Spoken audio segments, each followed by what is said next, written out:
Welcome to the Consent Webinar 2025-26 for Exeter and North Devon colleges. Thank you for joining this webinar on sexual consent. This course is for everyone, no matter your sexual orientation, gender, ethnicity, or religion.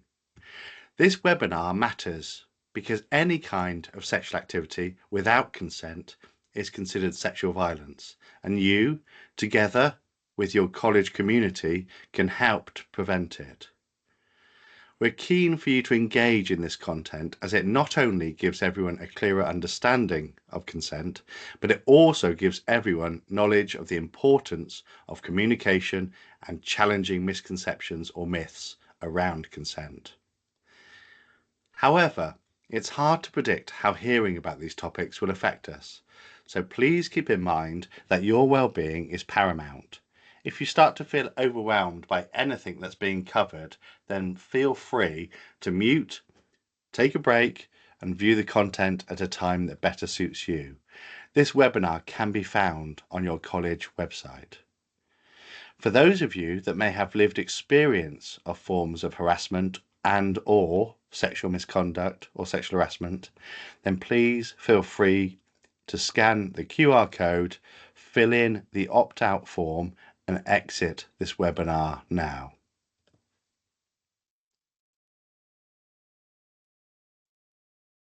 So why does this webinar matter? Well, it's really to highlight that sexual activity should be fun and should be pleasurable.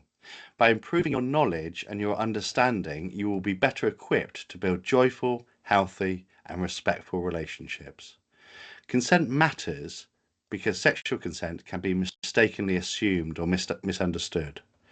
Awareness and understanding of sexual consent is a really important issue, especially amongst young people and students. College is a great time of life and sometimes associated with heightened sexual activity. But sex without consent is never okay, and any sexual contact without consent is actually illegal. This webinar plays an important role in highlighting inclusion, dignity, and respect for others and ourselves. As human beings, we should be able to say yes or no to everything and anything that we want, and consent plays a very important part in that. By the end of this webinar, we will have covered what is consent, the sexual violent myths that surround consent, the importance of gaining consent, and where you might need to access support or report something to your college if needs be. By completing this webinar and improving your knowledge and understanding, you'll be better equipped to build those healthy and respectful relationships with your peers. You can also then use it as a springboard to promote safe and respectful campuses across your colleges. Sexual activity should be fun and should be pleasurable, but without consent, it is a crime that can have life-changing consequences. We cover that later on in the webinar. Please take the time to engage in this webinar. So let's start with a simple question of what is consent? Well, to consent means to agree to something, and that word can be used in lots of different contexts or situations. However, when it comes to relationships or sexual activity, to consent means to agree to have sex or engage in sexual activity. And as Rape Crisis England and Wales state, consent happens when all people involved in any kind of sexual activity agree to take part by choice. They also need to have the freedom and the capacity to make that choice. Consenting and asking for consent are all about setting your personal boundaries and respecting those of the other person that you're with and checking in if things aren't clear. Both people must agree to sex every single time to make it consensual. And a great way of remembering the important elements of consent is remembering FRIES. So the acronym FRIES spells out freely given, revocable or reversible, informed, enthusiastic, and specific. And that's how we must view consent. Because unfortunately, In too many cases, consent is not sought, and sexual harassment or sexual violence becomes present. Nearly a quarter of students have suffered some form of sexual harassment since entering further or higher education. This is the findings of a major UK-wide survey, with prevalence being far higher among certain groups, and only 1 in 10 reporting incidents formally. Therefore, it's important for all of us to understand consent, to be able to ensure that we are seeking consent and ensuring others are doing the same. It's also really important for us to understand any reporting processes that the colleges have and any support processes that the colleges have. We cover that later on in the webinar. When it comes to consent and the law, we look at the Sexual Offences Act of 2003, which defines consent as when a person agrees by choice and has the capacity to make that choice. In the eyes of the law, consent is the agreement between participants to engage in sexual activity. All those involved must have the freedom and full capacity to make that decision. Engaging in a sexual act without the person's consent is sexual violence and is a criminal offence. The law around consent makes consensual sex and sexual assault seem very black and white, when in reality, consent can be ambiguous and confusing. When the law uses the words freedom and capacity in relation to consent, it is talking about someone being able to agree to sexual activity with full understanding of what they're agreeing to and no pressure to say yes. Therefore, it's worth always just checking for consent before and during. Even though it might feel a bit awkward or feel like it might break the mood to ask somebody outright if they consent, it's always important to remember that the person seeking or initiating sex is responsible for getting consent. So here are just some phrases or sentences and some tips to help you check for consent.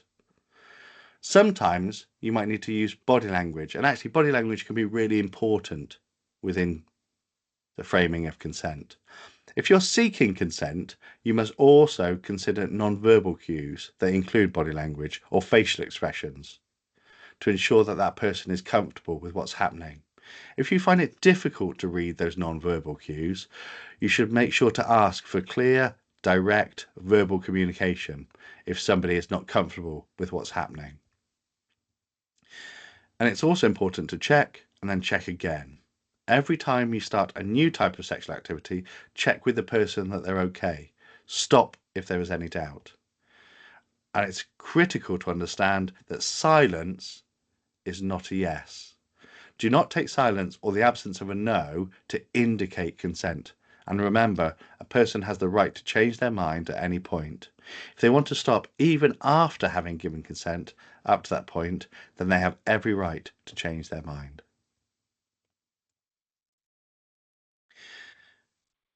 Earlier we talked, when talking about the legal elements, we talked about the capacity or being capable of consent. And the first question we need to ask ourselves is that person capable or has the capacity of giving consent?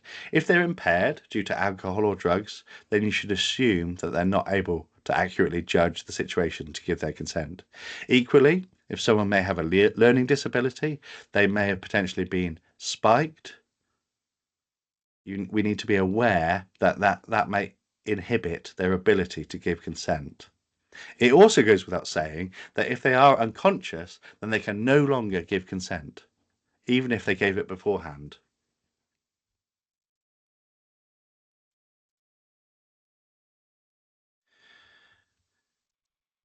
If consent isn't given, then it becomes sexual violence, and it is a criminal offence. And legal categories around sexual violence include rape, assault by penetration, and sexual assault. Sexual violence doesn't happen in isolated incidents. It occurs or is propped up within a wider environment shaped by beliefs, attitudes, and behaviours. This context is known as rape culture, which is the focus of the next slide. So when we hear about sexual assault or rape, it's important to be aware that anyone, regardless of their sex or gender, can be a victim survivor. The vast majority, 98%, according to the ONS, of perpetrators of sexual violence are male, but females can and do commit sexual offences as well.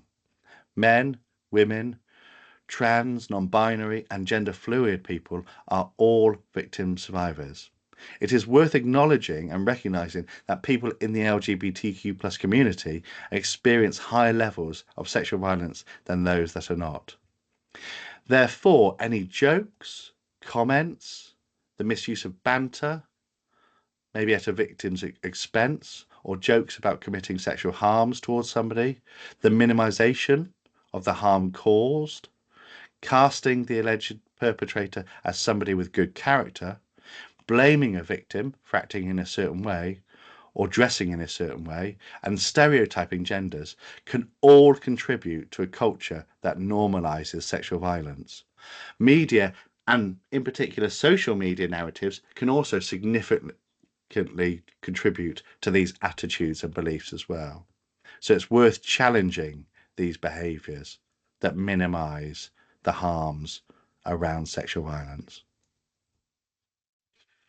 Now that we know more about consent, what it is and what it's not, and also the serious implications of a rape culture, let's look at some myths that can exist alongside this culture.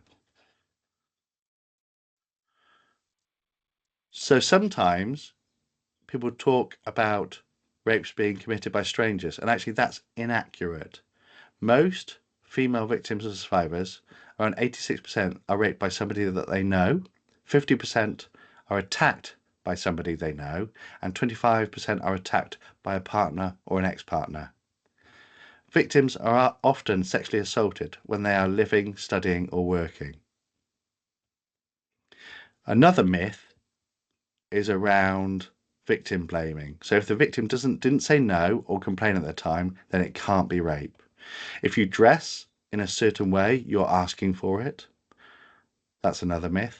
Other myths include if you get wasted on drink or drugs, then you've only yourself to blame. And another myth is if the victim didn't scream or fight, then it wasn't rape. And finally, people cry rape when they regret having sex or to get revenge. That one in particular needs acknowledging because research for the Home Office suggests that only 4% of cases of sexual violence reported to the UK police are found or suspected to be false. So false allegations are a very small percentage of police cases. It's important as well to also cover the impact and the influence of alcohol and drugs when talking about consent as well. So what is too intoxicated to consent to sex? Here are some clear signs that somebody does not have that capacity to consent, and they could be blackouts, confusion, lack of bodily control, slurred speech, and even unconsciousness. Everyone's tolerances vary when it comes to alcohol and drugs. They affect us all differently. So someone might appear fine one minute, but they're not the next, and their decision making can be affected. It's important to acknowledge that just because somebody initiates sex or says yes, it doesn't mean that they're thinking clearly or mean that they're capable of consenting. There might be some questions attached to alcohol, drugs, and consent. So let's go through them. If somebody wants to have sex with me, can't I just say yes? Well, alcohol and drugs affect our decisions, so it's really not that simple. The law is clear that if somebody is incapacitated by drugs or alcohol, they cannot give consent. But more than that, more than the legal side, sex is about enjoyment and pleasure for everybody involved, which is really down to communication. And alcohol ultimately affects our communication skills, how we read each other, how we express ourselves, and how we say yes or no. Can we have sex if either of us have been drinking? Again, it's not that simple. Be aware of how alcohol affects you and others. It changes our abilities to communicate and also ability to read body language as well. If you think somebody might be too drunk to pick up on somebody else's signals, then it's right to pause. It's okay to say that you feel too drunk. and need to sober up first, or suggest that they both sober up. It might be best if you take a time out.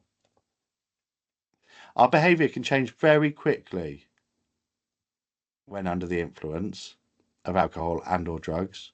We could go from seemingly very alert and in control to unconscious or confused. Look out for these changes. They're very normal after drinking alcohol or consuming drugs.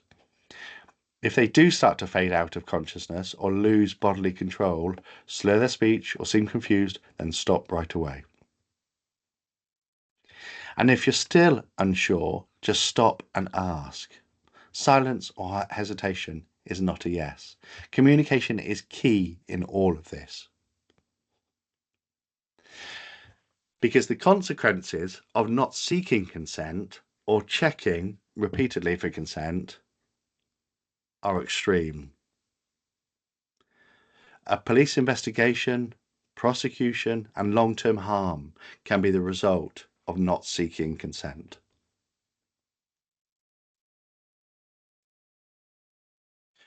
So with all of that in mind, it is worth taking the time to familiarise yourself with the North Devon College webpage around addressing student harassment and sexual misconduct in higher education.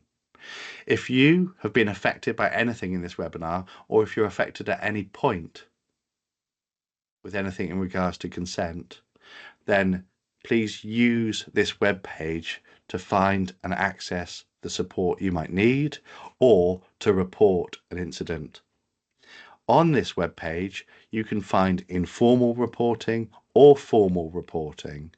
You can contact a designated advisor, and informal support can lead to facilitated discussions or practical resolutions where appropriate. So please take the time to understand and familiarise yourselves with the support services and the reporting processes. The key takeaways in this consent webinar is that consent is about healthy and clear communication. And please try and remember the phrase: freely given, reversible, informed, enthusiastic, and specific. That's what consent should be. It's also worth remembering that there are many myths and misinformation that can form and can contribute towards rape culture. It's important to challenge these if you hear them being perpetuated. And if you're not sure how to challenge them, you can learn how by completing the Active Bystander webinar. This is now the end of the webinar. Thank you ever so much for engaging in this webinar.